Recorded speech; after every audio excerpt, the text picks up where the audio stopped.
वज़ीर आला पंजाब की इस ई टैक्सी स्कीम में अप्लाई करना नहायत आसान था। अप्लाई करने से गाड़ी मिलने तक का प्रोसीजर शफाफ और मेरिट पर मबनी था।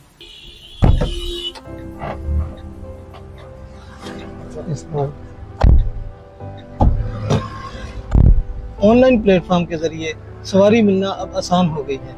अब किस्त आसानी से अदा हो जाती है। इलेक्ट्रिक में कम खर्च होने की वजह से बचत ज्यादा हो रही है। मैं अब खुद को बाइख्तियार महसूस करता हूँ। मुझे बगैर किसी सिफारिश के गाड़ी मिल गई।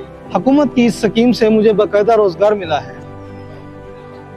हुकूमत की ऐसी मजीद स्कीम आई तो नौजवानों की जिंदगी बेहतर हो सकती है। हम चाहते हैं कि ऐसे इकदाम मजीद लोगों तक पहुँचे ताकि सबको आगे बढ़ने का मौका मिले। वज़ीर आला मरीम नवाज शरीफ का ये इकदाम हमारी जिंदगी बदल चुका है। इलेक्ट्रिक गाड़ी मिलना पहले एक ख्वाब था और अब एक हकीकत है।